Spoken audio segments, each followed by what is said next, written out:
welcome back to Coaches at Crown Brew Getting Coffee. Thanks for tuning in again. And my guest today is Laura Sanders. Laura is the dance coach and dance team coach at Marion High School. And she's had a lot of success, and I'm looking forward to finding out some secrets of that success and talking about her achievements and exactly how she goes about the process of being so successful over a long period of time. Before I do that, I want to thank Crown Brew again for the chance to come to Crown Brew and to be able to film these podcasts each week. And I want to thank Swinford Media Group for taking care of the production and the editing and all that other stuff that goes into doing a podcast and allowing me to do the easy part, which is interview amazing coaches and talk about kind of what's behind the curtain when it comes to coaching and finding out kind of what's inside the hearts of these individuals and what makes them so successful. And Laura, you have quite a resume. As I start each podcast, I kind of run through the highlights of their bio, and you were a dance team member yourself at Marion High School. You were a member of the 1986 UDA National Champion Kick Team, so it started as a participant, then later on as a coach. You owned a dance studio. Didn't know. That's interesting. We'll talk about that. Dance coach from 1993 to the present, so you've been doing this a while, and looking forward to talking about the longevity side of it. A part of the you were a regional representative and state officer for the IDTA. You've been on the advisory committee. You were a Hall of Fame inductee. Congratulations. Back in 2009. You ventured into SIU's Saluki Shaker world and were an assistant coach there. Yeah. This is the one that jumps out, and it's right there on the page. It says 18 IDTA state championships, which is remarkable even just to say, and one IHSA sectional title in 2023. IHSA fourth place of state in 2023, the first in school history. You were the IDTH High Point Award winner in 2023, the first in school history. 8-count audio Southern Illinois Coach of the Year in 2023. And I don't want to make this like a footnote, but first and foremost, I know you as a teacher, and you are an amazing teacher at Marion High School. Thank you. And first and foremost, that's what you do every day. And the respect you have in that building from the faculty and the staff and the students is unheard of before. I mean, it really is. It's remarkable. Thanks. And I see you first and foremost as a teacher because I think what we do on the court or on the floor is just an extension of that. So congrats, first of all, on an amazing career. Let's talk about how you got started in dance, when it started. Let's get some background. Well, I started, as many little girls do, taking dance lessons, here in town from Travelstead's Studio of Dance. That was where I started. And I ultimately, as I grew up through that studio, I did all different kinds of, genres of dance and, became a member of the dance team. But also then I went back and worked with that studio. And that was where I kind of learned how to be a dance teacher and that sort of thing with her. Now, how old were you when that happened?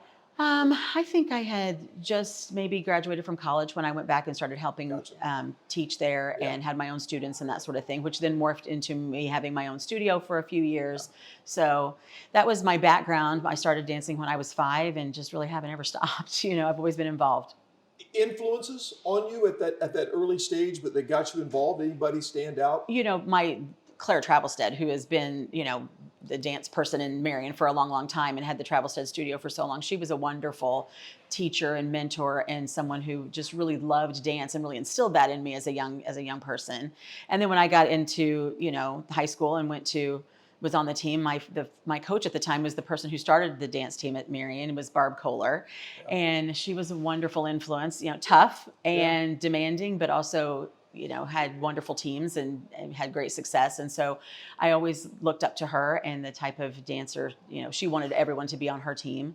So a lot of influences in that way. The Travelsteads always traveled every year to these dance conventions. And a lot of people do that nowadays, but it was kind of new back then. And we would go to these conventions and we would get to take dance lessons from all of these great choreographers. And, then as a kid, you didn't know who they were. But then I look back and I'm like, oh, that was Patrick Swayze's mom. And, these were these, awesome. Some of these people that you look back and you're like, I didn't know I took class from them then. But then you look back and, oh, yeah, I did. So just having that exposure, too, to just some different types of, choreography and just different people that was really influential and just really made me love everything about dance. I've said many times before, if I had a different life, I may have gone to Broadway to be a dancer. I loved it that much, that kind of just the kind of the show kind of thing, the Broadway show type of dancing and that sort of thing I really liked as well. So That is so cool. And the fact that she was doing that and taking you to these conventions, I don't know that maybe she knew the impact of that, but it sounds like that may have been something that set this program apart at an early stage, right? yeah, I mean, yeah. And that's something that I think is really important for the girls to get, or for, even now, the idea of going and participating in different types of events, not just the same type of competitive or ball games or all the things that we normally do, but to try to stretch as a program and do something different, and let them see that there's different types of dancing, there's different types of people, there's different opportunities out there for them as dancers. So just to get them to stretch a little bit is also an interesting way to build the program too. Um, I gave a compliment to you at one time, and I gave it in front of the entire Unit 2 faculty, and I said, I honestly believe that if I was told that Laura Sanders has to coach on your football staff, I said, I could put you at any position, and if I gave you time to learn what to do, you would be great at it. And did you understand how big of a compliment Well, I I meant appreciate that so much. Yes, I appreciate because I that. think I meant that because I feel like a coach is a coach is a coach. And again, I don't disrespect the expertise and the knowledge of the skills and so forth. But I think given the time to learn what you would know, I think you could do it. Well, And thank you. I do, and I mean that. I felt like, when I got to Marion, I was in the process of rebuilding a program. And the one constant that's been there going successfully since I arrived 20 some years ago was your program. And you and I had to kind of oftentimes share facilities Sure. and hallways and areas. Right. So I was exposed to what you were doing and how you were doing it. Sometimes because I wanted to watch, and sometimes just by osmosis. I was just around. And so from the early stages, I said, "Man, she's flat getting it done." Where did this? I'm sure Linda Drust used the word process when it came to cheerleading. I wonder, you feel like you have a process that's in place. I'm sure there's some changes to it, but Yeah. did that come over time? Did you borrow that? Did you learn that? It did. I borrowed a lot from just my mentors, the people that I learned from, like the way that Mrs. Kohler ran the team when I was on the team is how I first started out. And of course, that's morphed as I've gotten older and learned. Yeah. And, I wasn't always perfect the way I did things, but, just to try to help that grow and learn as a coach as well. Yeah. And so to just try to get those foundations in place. And yeah, I watched her podcast, and I liked what she said about the process, because every year is just, you kind of start with those basics, and because you have those things in place and those expectations of it's going to be expected on the team and of the people that participate, then some of that's already taken care of. You can kind of check that off. But while you still have some of those processes in place, every year is a new group, and you have to be able to change and grow and adapt to the way that the sport has changed over the years as well. That's I think part of the genius of great coaching is that ability to adjust and adapt to the changing times, to the way competition changes, but also changing the talents and skills that this particular group has. Right. And I know for a fact, having watched you, I know you basically are. I'm going to say it's 11 months. It's a long season. It's a long season. It is. Not that you don't give them breaks and so forth. Right. So as a coach, coaching a long sport, longer than what I had to deal with, how did you avoid that burnout thing that can affect not only the kids but affect you? Well, when we try to in the spring or summer, we get all of our football routines and all the things we're going to do for the fall ready. Oh, okay. So that, because I want the girls to not just do dance, because I really want them to feel like they've had a full high school experience. And if they want to be a part of other groups or other sports, I want them to be able to do that. And so particularly in the fall, when I have girls who play tennis, I've had girls who have golfed, I've had girls that have participated in cross country and just different activities throughout the course of my career. So, one thing I do in the fall particularly is that I don't practice as much as I do in our winter season. So we get ready over the course of the summer, we get ready in the fall, and that way they're not practicing 4 or 5 days a week all year long. They are able to this is what we're going to be able to do for our football games, because we only have 4 or 5 of those, a season, and then with a parade or whatever else that we're going to do, soccer games and that sort of thing, then we've got that, and we don't have to have that level of intensity. Although we do practice our skill sets and the things that we need to kind of keep up to be ready for competition season. Then when it gets the winter season and we're ready to do that, then we're ready to practice as many days as possible. But I also try to build in those. I'm big about team building, and we try to do a lot of fun things. And while we do some of the same things every year, like we have the pool party or we have a hayride or whatever, I also try to do some different things. And so like last week, I took the girls to Carbondale, and we went to see the Taylor Swift movie, and they got to dress up and they got to do the whole thing. Yeah. And it was great, but they had a lot of fun with that. So it was something different, but a way to bond, but also a way to, kind of have fun together, but not just always grinding it out and just trying to do that. So Wednesdays are our day for what we call team building days. And so every Wednesday we try to do something that, helps them not only with dance, but also to be better people too. So That is so good, because so much of this is, you started, I'm sure, as I did, it was a bit of an old school era. mm-hmm. That era was wonderful for what it was at that time, but that old school era of the tough nose to the grindstone Mm-hmm. coaching Mm-hmm. doesn't work as well today. It doesn't mean it was right or wrong, it's just different. Right, And yeah. we have to adjust. Right. But I think about your ability to have your finger on the pulse of your girls and know we need more than just dance practice. Mm-hmm. And I need to know my girls, and they need to know each other in a situation other than just practice. Right, all the time, right. I think I love the fact that you have these traditions that you do, Mm-hmm. the hayride and Right, so forth, right. that's known in the school. This is Yeah. what they do. Oh, right. Yeah. When it used to be that the hayride was the girls could bring a date or a friend, it didn't have to be a date. Your son was at one of my hayrides one time, so those kind of things are fun. But that during COVID and kind of after COVID, it kind of morphed into more of just like a Friendsgiving event, like where they just kind of came over to my house and we, ate and we watched movies and, that sort of thing. And then, like I said, then this year we went to the movie and we went to Bandy's Pumpkin Patch this year. So just trying to do some different things that while we're still doing those traditional things, we're introducing something new and fun and letting the girls experience that. And that's part of that relationship building that matters so much in coaching today. Mm-hmm. I've talked on previous podcasts about the ability of a coach today to discipline is still there. It's still essential, Mm-hmm. but it's much easier to do if you have a relationship where they know, Right. I care about you as a person, I care about you as a student, Mm-hmm. but Right. there are things that we need to correct and things that we need to fix, and Right. that having that relationship allows you Mm-hmm. to do that. So I think Yeah. what you do with the Taylor Swift movie and stuff, I think that's just great. That's really good stuff, and I compliment you on that.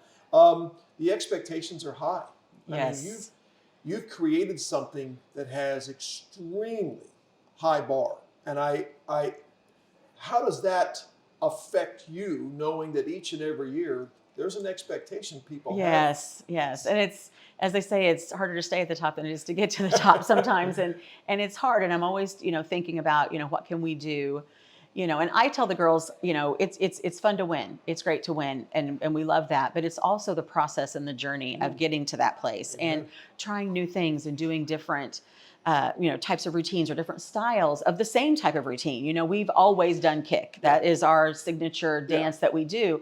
But the past few years, we've gone a different way with the style, and it's really been effective, and the girls have liked it, and we've done really well with it. So it's fun to stay within that genre, but take it in a different way and let it kind of grow of its own accord. So that's always been fun too. So having that expectation and knowing that, but also, the girls have bought into that, and they want to have that level of success too, so they're like, well, we've got to work, we've got to maintain what we do. So that while the expectation can sometimes be difficult, it's also a positive because they work hard toward that too. Yeah, you're right. I mean, they know the expectation. Mm-hmm. They've seen what it takes to achieve greatness, and Mm-hmm. so they're not surprised by the amount of work that's necessary or the dedication. Mm-hmm. But they're still buying in. And I've told this story to many people. It's one of my favorite things to do is at a basketball game when you're going to perform. Nobody leaves their seat. So when your girls are going to perform and they take to the floor, the gym is laser focused. But the best part to me is to watch the opposing fans. because most of them don't have a dance team as good as ours. And the looks on their faces is the best Oh. because they are, I can tell, like they are so fired up and so, I mean, they're applauding. Oh, thank you. They are into it. Yeah. I know you Thanks. probably, your back's to them, you don't hear them school, Right. but I mean, seriously, Yeah. like that's always been something that makes me really proud of being a Marion Well, thank Wildcat you. to Thanks. watch the opposing fans go, oh my gosh. And you can see their looks like, yeah, Thanks. it's special. And I think Yeah. our girls, when they perform, there's an energy about them, and the Mm-hmm. cheerleaders all sit down in front Right. and Yes. watch. Yes. And it's a cool moment. And again, part of that entire environment. It that is. night, And yeah. that's, one thing that we love about Marion is that they are so supportive, the whole community. We Yeah. host a competition every January, and the community support that we have is unmatched. I mean, we just have such a great group of people who help us out or donate or whatever. And then, anytime that we need anything, I've got somebody that I can call and they're ready to help, whether it be sponsor a girl or help us out in some way. And so just that, and just the Marion environment is fantastic. Several years ago, maybe 8 years ago, 9 years ago, and I had girls in class, and they were excited about competition that year, and they bought me a shirt. They did. And the Yes. shirt said, "If football were any harder, they would call it dancing." Yeah. Something like that. Yeah. And I have it. Yeah. And I look for it to wear today. Oh, did you? I did, but I had to wear something Marion because I Right. couldn't find it. But Right. I think Holly Boyd might have been behind. She that. did. Grace, Yeah. Grace That was in that Grace's. group. Year. And I wanted to wear that shirt so bad. Yeah. But again, I wore it. It was funny. The girls thought it was Yes. funny. But it's such, the school rallies behind what you're doing, and they love the team. It's great. It's a cool thing. And it's things like that you did that helped kind of, when we talk about old school and we talk about, how girls sports and particularly dance may have been viewed back in the day. Yeah. But when you came along and were always so supportive of what we did, I appreciated that so much because it changed how some of the guys in the school and the males and just everything, showing that we can support what the girls do and that sort of thing. And I always appreciate that, from you, having that support from the guys in the building. Well, when you asked to wear Marion football jerseys for a legacy theme, I think at a summer At camp, yeah, we did that a couple years ago. That made my day. It was one, yeah. I told the players, I said they were excited, they were honored that you would choose our football jerseys for a legacy thing after all the success you've had. I thought that was pretty cool. Yeah, the girls loved it too. It was great, and then they went over well at camp, and everybody liked it. And I love supporting everybody in the building. I'm that person that likes to go to the, the art show and just all the different things to see what all the kids do, because I think that's important too. So. Yeah, and it's really, that's something special about teaching. And when you can leave the classroom and go to the art show and you see the work of kids in your class. Oh man, they're fantastic. And you did not know that they had that ability, or go to a maybe a music performance or maybe a play or a musical and watch the kids perform. And then you see them completely different in class. Exactly. And as an English teacher, not everybody likes English, not everybody likes to read, but they're in there still doing their thing. But when you see them shine someplace else, then you have a connection with them and you can, maybe help them bring that out in English class or whatever. Or you see them play softball, or you see a young man wrestle, and you're like, I didn't know that. Right, really cool, sure. Yeah. It's tough to be tough on kids today, but you managed to do it. So I don't mean this to be a redundant thing, but how do you manage, or have we already answered that? How do you manage being so demanding, which is required to be successful in today's world where being tough can be tough today? It is, but we have just had such a great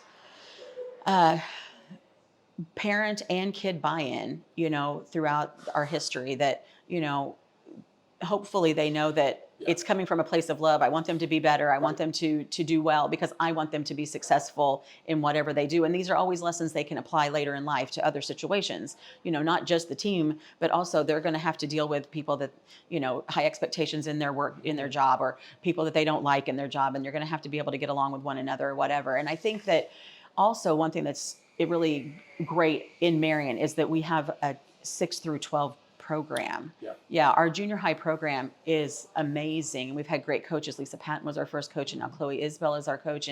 And we do really work hard together to make that 6 through 12 program. So it's not just the junior high does their thing and the high school does their thing. It's that we work closely together to build the type of, dancers that we hope to have on our team. And so, like she and I are in close contact all the time. And, everybody associated with our program now, even Chloe's assistant and our assistants worked with the Marion program. So it's everybody that knows kind of our values, our traditions, our things that we want to accomplish. And so we work really well together. And that has helped me be able to continue to maintain that level of success as well. Let's talk about routines. Where do you get them? And is the music part of that, or is that a separate entity?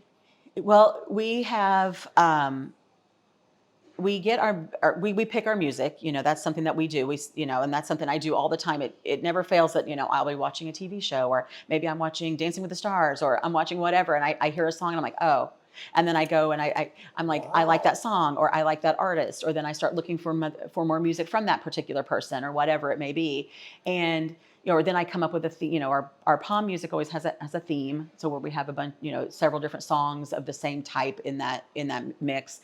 But then we do use a choreographer. Now, for a long time, we made up our own dances and that sort of thing. And that in and of itself was also good, because you have a sense of ownership with that, because you put all the work into it, and the girls have as well. But also with the choreography, we still are able to put our own twist on different things and maybe change some things that work for us. But we do use, the past few years, we've used a choreographer. She's from Washington State, and she's great. Her name's Linnell. We love her. And she works for a company called Tribe 99, and they have just started. They're not a really old business yet, but they have choreographed for something like Ohio State and LSU and some of the college programs. And so they've really built their program as well. So they have a lot to offer. So we've gotten, involved with them. And so that's where that comes from. But, they could bring you the most, fantastic dance in the world, but if you don't have the skill set to do it, it's not going to matter. So we have to still work on those skills and that sort of thing as well. They come in for a number of days? Yes, this summer she was there for 6 days. Oh, wow. And taught us our routines. And then we work on those skill sets. And then when our season starts is when we can start working on our competitive program. So there is a time though where it's too late to change. Have you ever been in a situation where you had a routine and at some point, maybe getting late, you said, oh no, this isn't right? No. That's great. Yeah, no. I always normally, think about that. No, normally, we make changes like in routines and try to make them better all through the season. I mean, we can do that. We'll add something here, move something around, whatever. We're able to do that all the way through, throughout the season. But we haven't ever had to totally, get rid of a routine or anything like that. So we've just always made it work. So this question is something I've been wanting to ask you forever, and I never have. It's not deep. It's not revealing. Has a song ever, after a while, drove you crazy? Because you hear it all the time. We're in the weight room. Yeah, and you're in the dance, and we hear the song a lot over and over. So I'm wondering. I always wondered, does that song ever just get so old, or are you so focused on the routine? Some years it has, but for the most part, no. I mean, we're just into it, and because the routine really grows from the beginning of the season to state, and it's changing so much that. And especially if you pick a concept and an idea that you really like, the girls don't get tired of it. We don't get tired of it. So that's good. That's good. That's good to know. Yeah. So I know you work closely. You mentioned that with the junior high program. That was one of my big questions. I think that's huge for any program, football program, basketball, having that connection with your youth. You mentioned to me before we got on camera that there's a 50th anniversary coming up. There is, yes. So Marion Dance Team was formed in the 1973-74 school year by Barb Kohler. Before that, there were letter girls who walked in front of the band that spelled out Marion. Right. But she started the first dance team, and so this year, 23-24 will be our 50th anniversary. And one thing that have always wanted to do is impress upon the girls the importance of, we wouldn't be here if we didn't have the girls that came before us, if we didn't have those dancers before us. That idea of we stand on the shoulders of the people who worked hard to help build this program way back in the day. And so we had, when I first started coaching, we had a 25th anniversary where we had all the, invited as many old dance girls that wanted to come back as possible could, and we had a little reunion at our chili supper, because that's a traditional thing that we have every year. Yep. Every January we have the chili supper, and so those girls came back and we had shirts made, and they got to be introduced at halftime, and that was fun. And then we did it again at the 40th.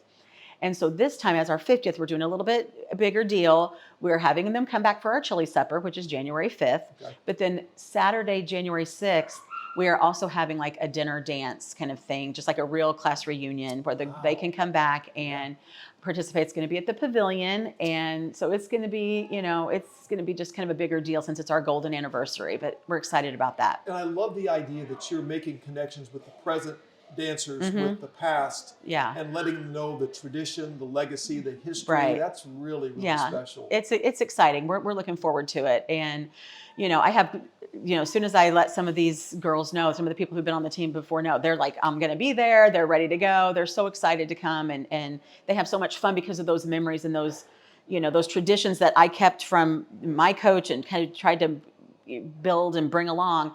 They still remember those times going to camp or doing the things. So they get together and they love it. So it's fun for everybody who's involved. And also what's cool is I've had so many moms and daughters who were on the team, their moms were on the team, and now the daughter's on the team, or it has been, throughout or the sisters or cousins or whatever. So it's a cool experience. And the first time you get that, it's kind of surreal, isn't it? It is like, your mom was on the team. Yeah. Right. Yeah. That's really so cool. it's exciting though. Yeah.